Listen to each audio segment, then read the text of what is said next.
morning to all. I am Lalita Sharma from Surat School Mehendargarh, lecturer of economics. Today we are going to discuss about the topic government budget, and in the government budget we also discuss about the balanced and unbalanced budget.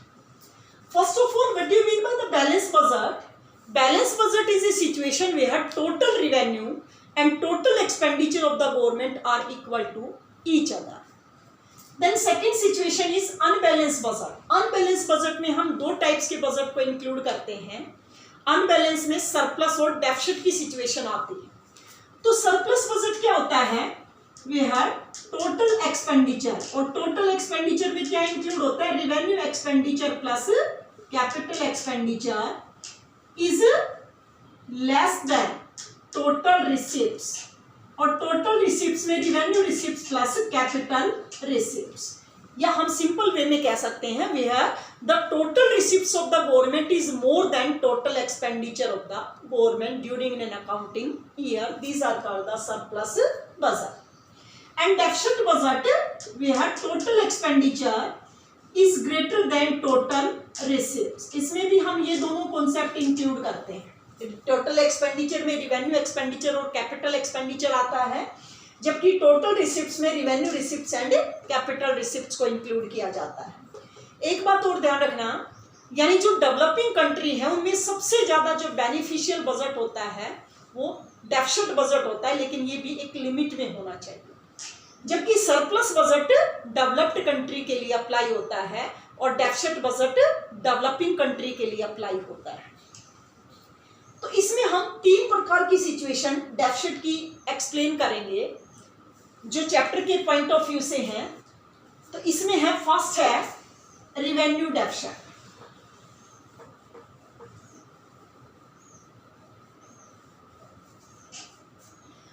Budgetary deficit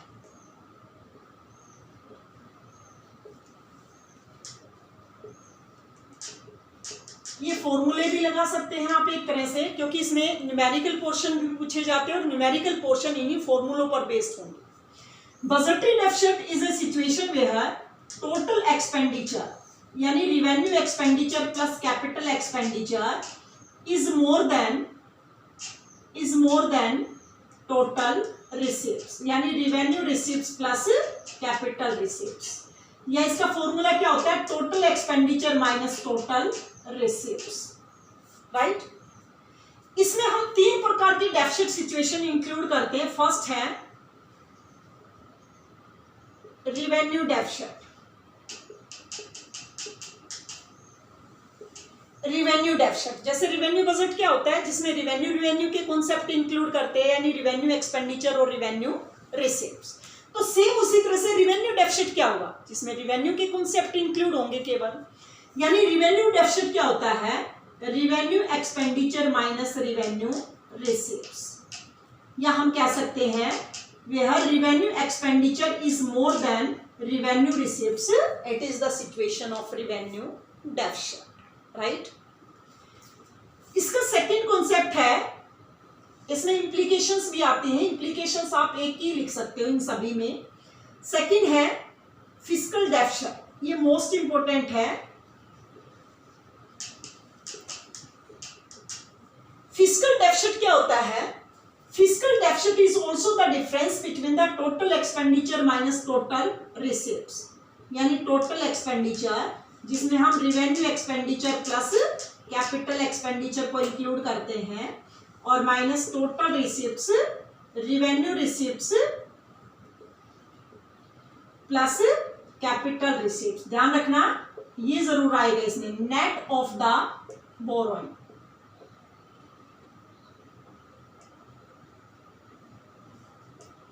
या excluding the borrowing यानी उधार को छोड़कर. इसमें ये चीजें कौन से इंक्लूड होते हैं? Total expenditure minus total receipts, या सिंपल वे में हम कह सकते हैं टोटल एक्सपेंडिचर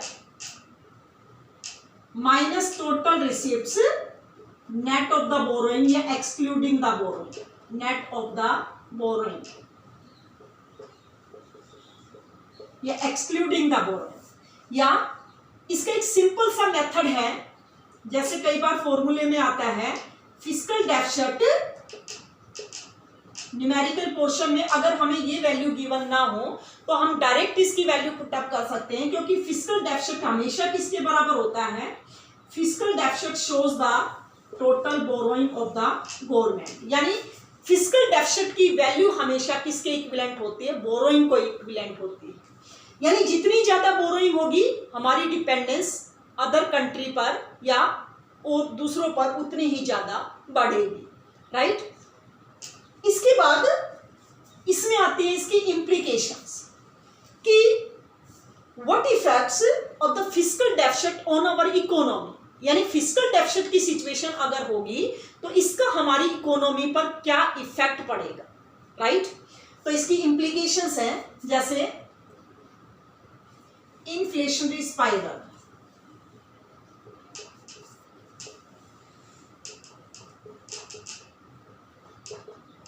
इन्फ्लेशनरी स्पाइरल की सिचुएशन क्रिएट होती है। स्पाइरल होता है एक तरह का जाल, जैसे मकड़ी जाला बनते हैं उसी तरह से एक जाल बनता जाता है। यानी फिस्कल डेफिसिट शोज द, यानी to complete the fiscal deficit the government borrows from RBI या रेस्ट ऑफ द वर्ल्ड। तो RBI gives this currency by issuing more currency या मोर नोट्स, ज्यादा से ज्यादा करेंसी इशू करके देगी। जितनी ज्यादा करेंसी इशू होगी मनी सप्लाई बढ़ेगी, then demand of the commodities also increases but production does not increase, क्योंकि इसके कारण हमारी इकोनॉमी में कौन सी सिचुएशन क्रिएट होगी? Wage price spiral, wage price spiral की सिचुएशन क्रिएट होगी, in which wage catches price and price catches wages. जिसमें जो वेज है, जैसे मान लो अगर महंगाई बढ़ेगी तो क्या होगा? लेबर वेजेस बढ़वाएंगे और वेजेस बढ़ेगी तो क्या होगा? कॉस्ट बढ़ेगी, कॉस्ट बढ़ने से क्या होगा? प्राइस बढ़ेगी और प्राइस बढ़ेगी फिर से वेजेस बढ़ेगी। तो इट मींस ये जो सर्कल है ये चलता रहेगा, जिसके कारण हमारी इकोनॉमी में it also create the inflationary spiral, यानी प्राइस लेवल इतनी ज्यादा हाई हो जाएंगी, महंगाई बहुत ज्यादा बढ़ जाएगी, बूम की सिचुएशन क्रिएट हो जाएगी हमारी इकोनॉमी। तो एक इसका इफेक्ट ये पड़ता है। दूसरा, हाई डिपेंडेंस ऑन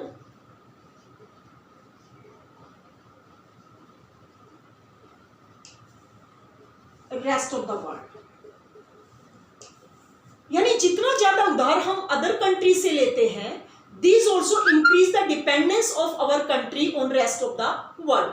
तो उतनी ही ज्यादा दूसरे देशों पर हमारी जो निर्भरता है वो बढ़ती जाती है, और इसके कारण यानी जो रेस्ट ऑफ द वर्ल्ड है या अदर कंट्रीज है वो हमारे इंटरनल अफेयर्स में भी, यानी जो आंतरिक मामले में है उसमें भी इंटरफेयर करना शुरू कर देती है, राइट। इसके बाद जैसे हम कह सकते हैं hampers of the future growth of future growth, यानी जैसे जैसे बोरोइंग इंक्रीज होती जाती है, then these also create the multiple borrowing of the government. इससे गवर्नमेंट की कई गुना उधार और ज्यादा इंक्रीज हो जाती है, क्योंकि रेट ऑफ इंटरेस्ट पे करने के लिए भी गवर्नमेंट को बोरो करना पड़ता है। So this also increase the heavy burden on the future generation. अगर फ्यूचर जनरेशन पहले से ही बोझ तले दबी हुई है, लोन के बोझ तले दबी हुई है, डेप्ट में दबी हुई है, ऋण के जाल में दबी हुई है, तो क्या होगा? क्या वो ग्रोथ कर सकती है? वो कंट्री कभी भी ग्रोथ नहीं कर सकती है। तो hampers of the future growth यानी हमारी आने वाली जो जीडीपी ग्रोथ है उसको रोकती है, ये उसको कम करती है बढ़ाने की बजाय, राइट। यानी फ्यूचर जनरेशन पर भी इसका बर्डन इंक्रीज होता जाता है, और उसके साथ साथ हमारी जो ग्रोथ प्रोसेस है, फ्यूचर में जो ग्रोथ प्रोसेस होना है उसको भी रोकती है। देन नेक्स्ट है इसका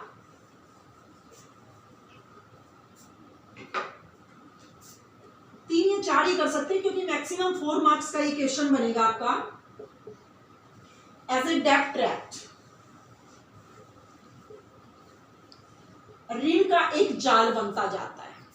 it means when the government borrows from rest of the world, then these also increase the multiple borrowing of the government. तो इससे हमारी उधार और गुना बढ़ती जाती है।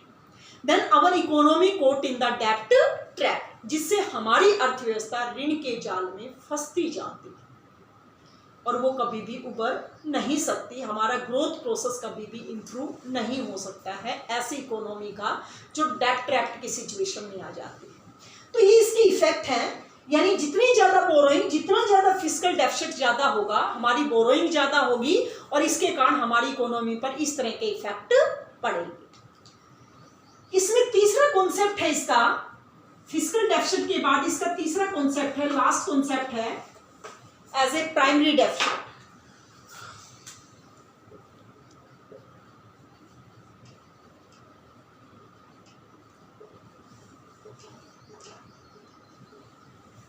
प्राइमरी डेफिसिट और फिस्कल डेफिसिट में क्या डिफरेंस होता है? रेट ऑफ इंटरेस्ट का डिफरेंस होता है। यानी फिस्कल डेफिसिट में हम बोरोइंग के साथ उसका रेट ऑफ इंटरेस्ट भी ऐड होता है, जबकि प्राइमरी डेफिसिट में रेट ऑफ इंटरेस्ट को लेस करते हैं।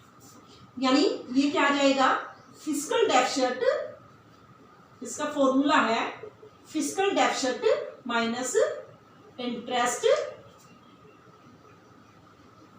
पेमेंट, या हम कह सकते हैं बोरोइंग माइनस